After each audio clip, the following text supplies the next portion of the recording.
super excited today to welcome you to a brand new episode of Shut Up and And thrive. Thrive. My name is Brandon Still, and we are here with our host, Debra Sunderland. Good morning, everyone. So glad to be with you. Glad to be with you, too. Thank you. Thank you. What's been going on in your world, Brandon, since we did your episode? You know, I've done a lot of thinking back on that episode, and I think it was therapeutic. It was good to say all. Sometimes it's good to verbalize some of the things that are going on in your life, and I've got some great support from it. And I just want to say thank you for giving me an opportunity to share. Oh my gosh, it's been hugely impactful to me. Again, the authenticity, the vulnerability, especially as male leaders. Shane, who's going to be on with us in a second, is one of them. And I know that you are encouraging men and women around the world. And I just appreciate you for going there, for taking care of yourself in order to become the person you're called to be, right? The healing journey that we all have had and are on at some point, because we've all had some kind of disappointment and loss. So I appreciate you for modeling that. I appreciate you giving me the opportunity to. Thank you so much, Debra. Absolutely. So you want to welcome our amazing guest that we're super excited to have on? I do. It's going to take a little while for me to do it because his bio is incredible. Yes. When we first announced that you told me that we were going to have this young man on the show, I was so excited because I am a big fan in general. But our guest today is Shan Foster, and he is the Director of Community Engagement at Vanderbilt University Medical Center. In his role, he's responsible for building and nurturing relationships with community partners, enhancing outreach efforts, and developing initiatives that align with the institution's mission to improve health and well-being. As co-founder of Fostering Healthy Solutions, Foster has extensive experience across various sectors and is a passionate advocate for inclusion, making significant contributions to education and nonprofit organizations. He authored Don't Hurt, Didn't Hinder, an inspiring story of perseverance. Foster's leadership expanded Amend Together for the YWCA Nashville to multiple states. A charismatic speaker, he addresses the intersections of race, gender, and identity, engaging audiences from corporations to sports programs. He's a frequent speaker before national and international corporations, regional and national conferences, local and state government entities, and collegiate and national sports programs, including the National Football League.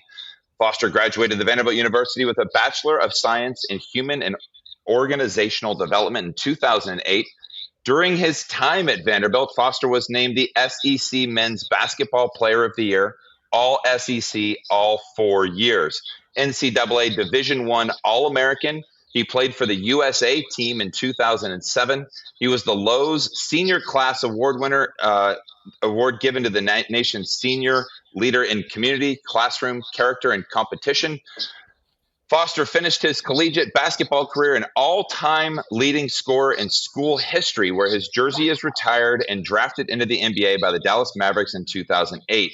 He was inducted into the Tennessee Sports Hall of Fame in 2009, Vanderbilt Athletics Hall of Fame in 2010, Greater New Orleans Sports Hall of Fame in 2025, and was honored as an SEC legend during the 2016 SEC basketball tournament. His jersey is also retired at the Bonnabelle High School in Kenner, Louisiana, where he grew up. Foster is a graduate of the 2018 Leadership Nashville class and serves on the board for the Tennessee Sports Hall of Fame, Nashville Sports Council, KIPP Nashville, the Metro Nashville Parks and Recreation. Foster is an advisor to 100 Black Men of Middle Tennessee, the Tennessee Donor Services. He most recently was selected as Nashville's most powerful leaders, 2019 40 Under 40 winner, Nashville's Emerging Leader Award finalist, Leadership Nashville Class of 2018, Leadership Middle Tennessee Class of 2022, Leadership Music Class of 2023, and Leadership Tennessee Class of 2024. Woo! Welcome, Shan Foster. Let's do a big round, Brandon. I don't have it. Why not? I'm not in the studio today. What? You're not in the studio today? I don't have my round of applause with me today. Okay, We well, give you a real round of applause. That was amazing. Well, I am that's feeling the amazing. love. Thank you. Thank you That's for having me. amazing. Thank you so much. Shane, we met, I think, before COVID Hmm. through Rotary. And just your demeanor, you have a presence about you. And it's not just powerful, it's wisdom that walks into the room. And I just want to celebrate you for again being authentic, for seeking wisdom, not just knowledge, and going beyond all the things you can do by seeking who you're to become in this world. And I would love for us to hear about what you're learning about who you're becoming, because you've done so much and you've experienced a lot in your life. And just would you update us, like, where are you and who are you becoming and what are we celebrating about you?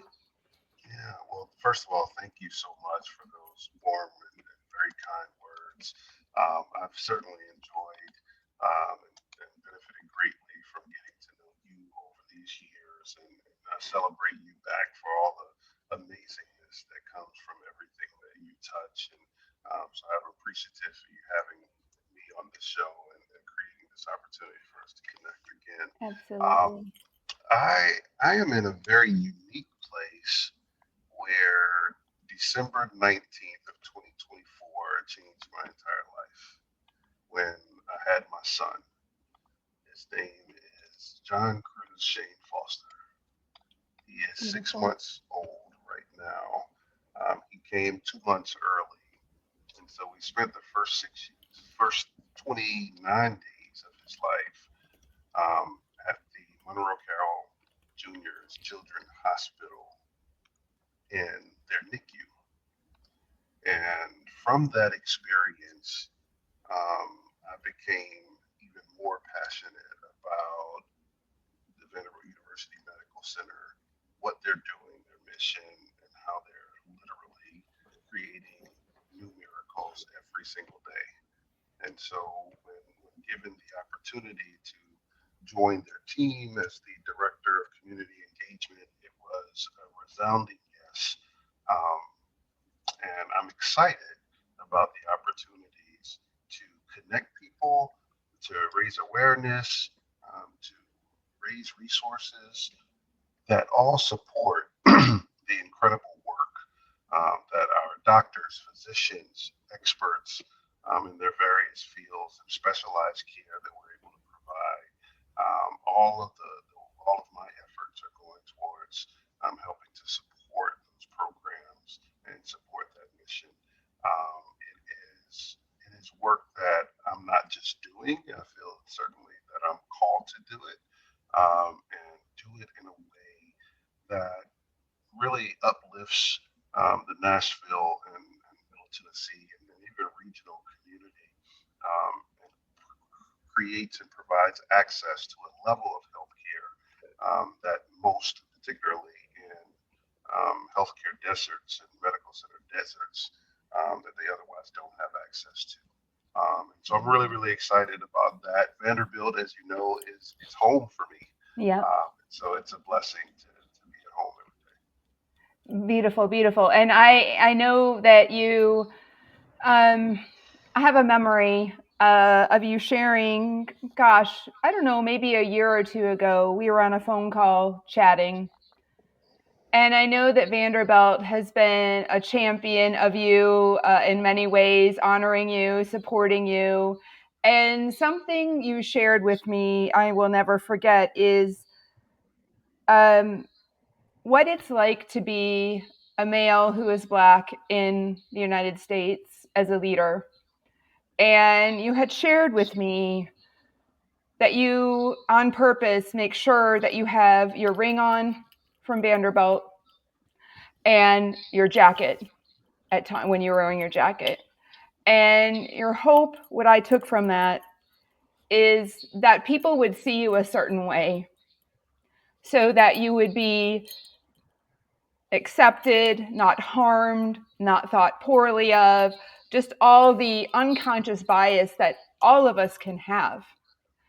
and just your safety, your physical safety, your well-being can be at threat. And I know that you have done a lot of work on that and continue to do that for businesses and beyond. And I just want to bring that up because that's really important to both of us. Yeah. I think for me, I grew up in New Orleans, Louisiana, during a time when it was the murder capital of the world, and I saw things that people probably should never see. But I was also surrounded by an incredible community of people that were intentional about the young man that I would become. And graduating from Vanderbilt University was not just for me, it was for my family, it was for my siblings, and now for my son.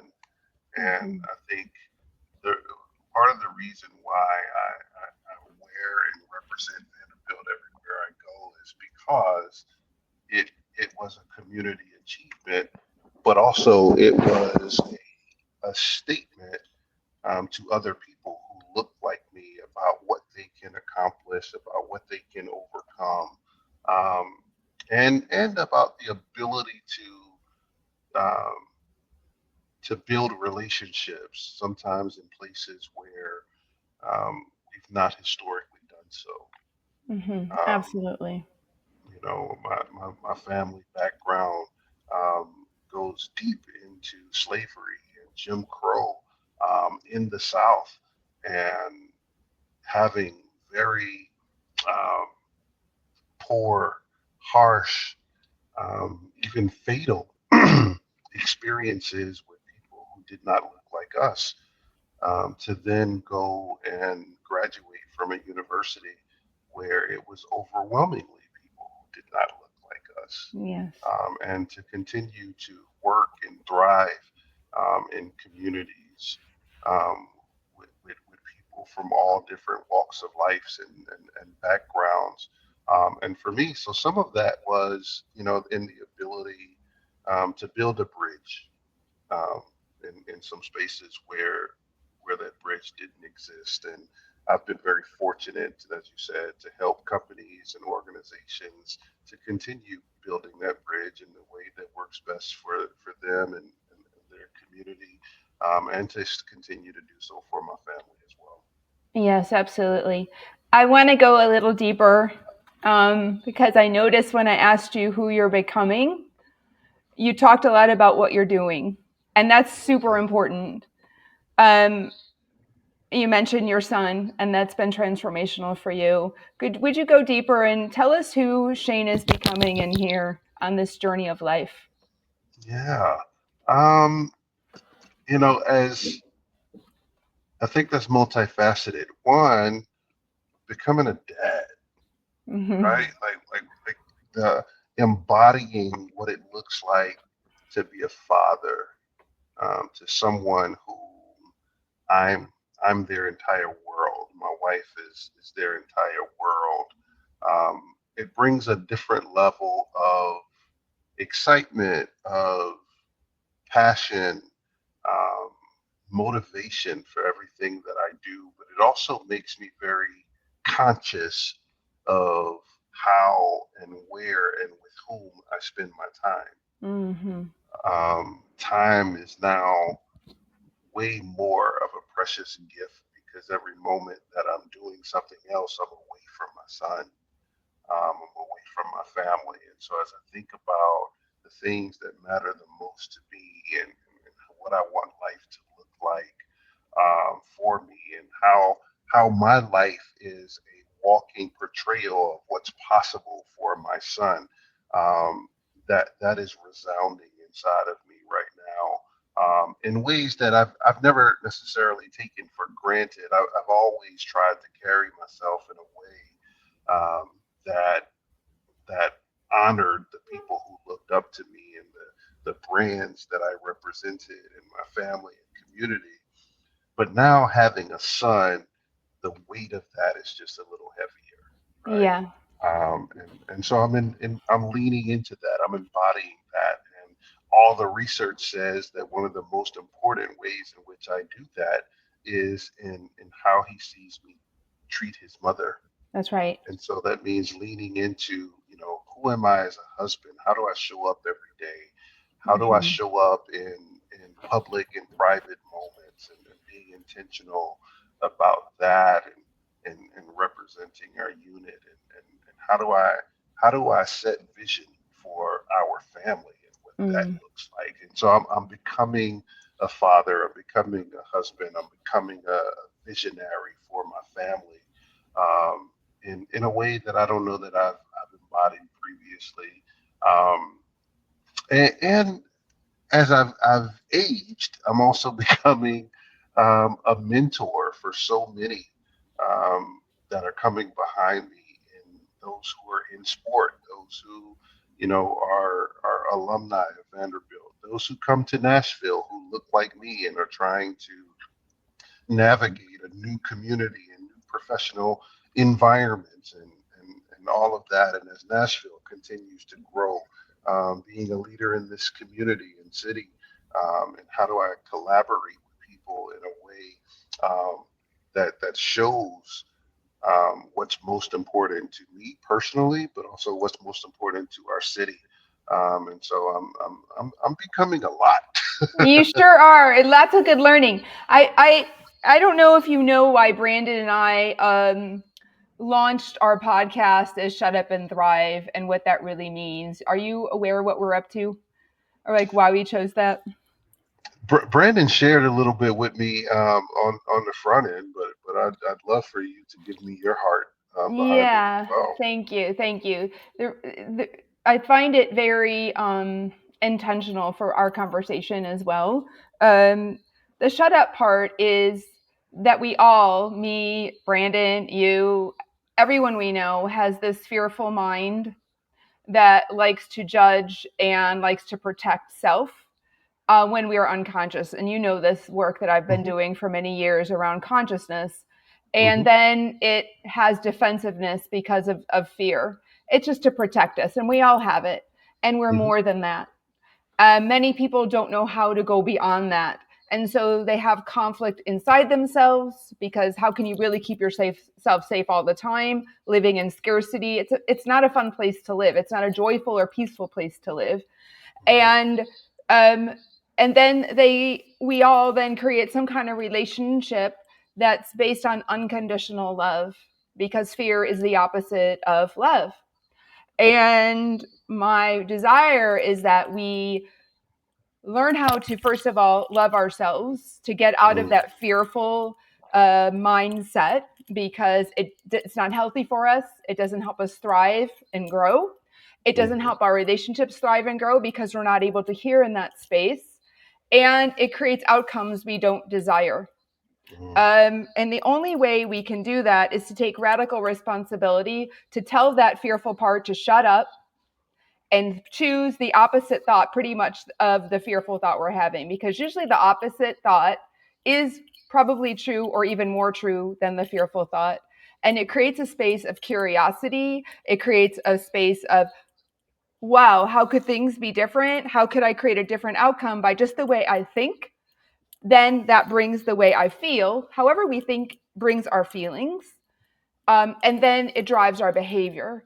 So we're really committed on practicing growing and learning, Brandon and I together. And I bring this work to leaders around the world. And because I don't want to see people suffer. And people think if they have enough, if they have their land that they believe is theirs in Israel, or if they have whatever their belief is, they are doing it out of fear so much when we go to fighting and arguing and grabbing and pushing and shoving. And we're doing that in the United States in many ways around our government. And so I practice and I coach and I teach and I practice myself and coach and teach. It's like basketball. It's never a one and done. You've got to keep practicing. You got to keep noticing your thoughts. You got to keep checking. If I don't have peace and joy, and I'm not creating peace and joy and love in my world, how can I be the change in that? So this is why we are dedicated to Shut Up and Thrive. And I know that you are a man who believes in love and building unconditional love in the world you're in, and how to make a difference. And I'm wondering, what are you telling yourself to shut up? Right? And how are you reconditioning yourself to thrive and be that person that you're called to be? Yeah, it's interesting. For a very long time, I thought the idea of being just an athlete,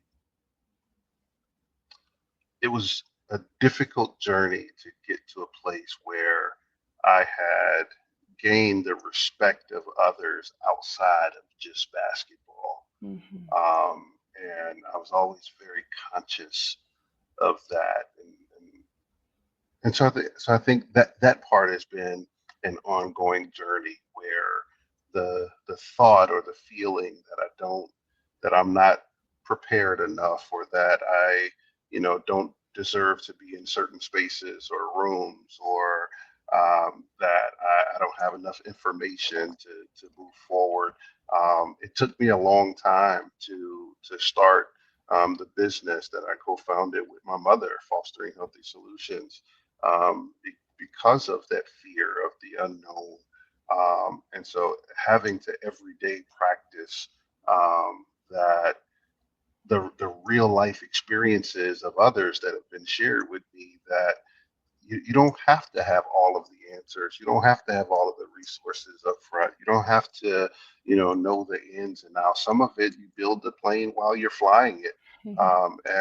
But you trust the God inside of you. You trust your faith. You trust your work ethic. You trust your reputation, and you show up and you be the best version of you, um, and know that the outcomes are not just about you or what you might think. Sometimes you start in one place and you end up in another.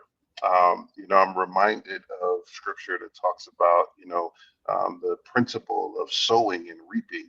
And we assume that we sow and we reap in the exact same spot. And that's not true. That wasn't what was promised. It was promised that if you sow, that you would reap. And so sometimes when I've sown in places, it's been disheartening when I've not reaped in that same place, because that was my idea of what was supposed to happen. And so a part of me telling that side of my brain to shut up, is the reality that I'm after what God wants for me. I'm after what God wants for my family, for my work in the community. And so wherever that ends up is going to actually be what's best for me. As I think about the level of which I want to be able to provide for my family, the reality of it is that I've been providing for my family this entire time. Do I want more? Of course. Do I feel like I should be doing more? Of course. But that's on God's time. That's not on my time. And the impact that I've been able to make over the course of my career is undeniable. I literally get off planes in the airport and have people come up to me and thank me for the work that I've done in this community and with their kids, or with the change that we've made with their business, or the connections that we've made to the work that we're doing at VUMC that have changed people's lives. And so, the Bible says that you will know them by their fruit. So I've been fortunate to have a lot of fruit, and so I have to shut off that side of my brain that says that you're not enough, or you're not doing enough, or you don't deserve it, or you don't, whatever that thing is. So that's a daily practice, and it's one that really I lean on a lot of faith for that. Yeah, I love that. So you just said, I heard you say, is trusting God, trusting the God in you, in us, trusting and looking back at all the things that have been working and unfolding, that you've been blessed, and trusting that will continue to happen in His timing. And the word trust is the opposite of love, or of fear. It's the very opposite. And when we're fearful, we're trying to control and make it happen. And then we block what is for us to receive, because we're over here arguing and fighting what we think we should have. And I love that you said it's an everyday, all day experience, because our brain likes to go down that road of, oh, I can go do it myself, or, oh no, what if this happens? And I also love that you said, oh boy, I lost it. It's the mentality that there's more than enough and that you're enough. And the 3 questions, I don't know if you know this, Shane, that I ask my CEOs, and they're mostly men. And this is what I would love for you to like jump in with male leaders in my world as well more, is that I ask them, 1, do you believe you're enough? You're a being, you're a beautiful, one of a kind being. Do you believe that that's enough? 2, in this now moment, do you believe you have enough? And 3, do you know how to love yourself? And those 3 questions have never been answered yes by anyone. And I'm talking billionaires all the way to startups. Yeah. And that breaks my heart, because then they're trying to become something by earning, or they're trying to get something by controlling. And what I have found working with billionaires, no matter how much money and stuff they have, they're in pain physically, emotionally, psychologically, their soul's suffering. And then it trickles down into their organization because they bring this control in their organization versus building love and trust within an organization. And so we need more of you. We need more people practicing this work of getting out of this. And how do we know that we're in this state of fear? Is that we don't hear each other. It's an example of our country right now. We're not hearing each other, and we're right about what you should believe, and we're right about what you should say, and we're right about what should be happening. And that's all a fear focus. And so how do we become listeners of ourselves? How do we become listeners of each other, of God, and the bigger picture, right? And how do we start to practice that? And so I'm just thankful that you are practicing and being a light in this world for us. Mm-hmm. No, I appreciate that. There are 2 things that come to mind that I want to share. The first thing is that I found the measure of true personal joy and peace and self-confidence is solely the fact that my success does not necessitate anyone else's failure. Yeah. That it's not about me trying to be better than, and me trying to prove that I deserve something that someone else doesn't. I don't have to put other people down. I don't have to take from others in order for me to be safe and taken care of. That there truly is enough, that our creator did not create everything by happenstance, that everything that we need, the Bible says that greater is he that is within you. We have everything that we need, right? And then 2, I got a chance to be the keynote speaker at the World Diversity and Leadership Conference. And a woman that got up and spoke before me told everyone in the audience to close their eyes and just tell yourself that I love you. And literally everyone in the room, myself included, was in tears. I realized for the first time in that moment that I had spent so much time loving and giving and sacrificing for everyone else, but I had never told myself, Shane, I love you. Shane, you are worthy of love, that you are awesome and amazing. And it's one thing to live your life in a way that, you have a great resume, you got a great bio, and people celebrate you and love on you. But do you love yourself, right? That's right. That's right. And so that's what I hear you talking about. And I've not always been in that place. Yeah. But I'm thankful to be in a place now where I like who I am. I I'm love that. like, I'm celebrating you, and ditto for me, and I'm sure for Brandon too. This is a journey because we're bombarded constantly from outside the world of, since we're little, what it looks like to be successful, what it looks like to get to the next whatever we're seeking, what it looks like to please our boss, what it looks like for us to be safe, whatever that is. And I so agree. Like, do we tell ourselves we love ourselves? Can we accept who we are right where we're at? Can we accept that we're on a journey and we get to choose over and over again what I want to believe about who I am?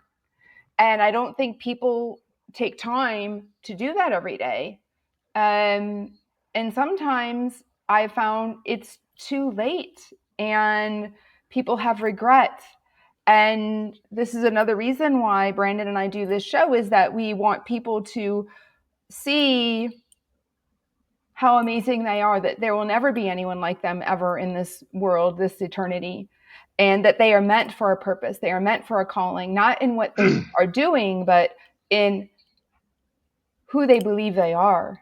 And that is a lot of work for us. And I love practicing that. And I love seeing people unfold, take down those layers of personas that have kept them safe, whether it's being a superstar basketball player or a competitive cyclist or whatever we've done or are doing, right? And we can do those things, but know that that's not who we are. And even the things that we're not proud of, that's not who we are either. We if we're curious about it, we can take the opportunity to slow down and pause and just be thankful for the breath we're given, and that we're given breath. We can't go and create that ourselves. It's a gift because we're worthy. And our worthiness isn't just because we say we are, it's because we're created by a living God, and who cherishes us and who thinks that we are the apple of his eye. And that is a beautiful gift. yeah. Can I jump in for 1 second here? Please do. I was just going to say, Brandon, you've been awfully quiet on this episode. I have just been honored to be a part of this conversation. Shane, this is amazing. And it's interesting how all this comes together, because you mentioned having a son, and I have two boys, 10 and 11 years old right now. But I remember when I had my first child and being in that moment of really identifying what unconditional love was. I don't really know if I understood what that term meant, because you love your parents, you love your brother, your sister, you love your wife, and it's a real kind of love. When that baby comes out and you hold it for the first time and you go, that there's nothing like it's almost like your heart expands and you feel a love that you didn't even know that you were capable of. And it really taught me what that truly, it helped me identify what love was and what unconditional love was. And when you said, love yourself, we were on a walk one time with Debra, and she said, Brandon, what would unconditional love have you know? And I said, I don't even know what that means. And she goes, do you know what unconditional love was? And I said, I think so. She goes, what would unconditional love tell you about you? And I said, that I'm good enough, and that I'm everything. I'm a good father, and that I'm a good husband, and that I'm a good employer. I'm a leader, that I have. And she was kind of, and I kind of broke down, because it was the first moment, kind of like you're talking about, where I went, man, I have to unconditionally love myself. And what does that look like? And being still for a moment when I'm alone and affirming to myself an unconditional love of my inner child, my whole self, who I am, has been transformational for me. And that one question she asked me of, what would unconditional love have you know? And I know you got to wrap up. To kind of put all that in a bow, from what I'm gaining from this is kind of a reflection of, man, I don't do that every day. That was something I did for like a month, and it just kind of if you don't practice it, it goes away. And this is a great reminder every day for me going forward that what would unconditional love have me know? And I'll leave it to you to wrap up. That's beautiful. Brandon, you did a beautiful wrap up. And I'm thankful that you brought that memory to me because I already forgot about that as well. So everyone in the world, what would unconditional love have you know about yourself? What would unconditional love have you know about someone that you're upset with or something that you want and don't have? What would unconditional love tell you? Shane, I want to give that to you as well. Practice that with your son. Practice that with your beautiful wife. Practice that at work, the next show you're on. And I just applaud you, my dear friend. Let's get some time together. Thank you for being with us today. You're a superstar, not just because of what you've done, but because of who you are. And you have blessed my life. So thank you so much. Thank you. Thank you so much for having me. Let's do that lunch soon. Let's do it. Okay, my friend. Thank you. Bye. Bye.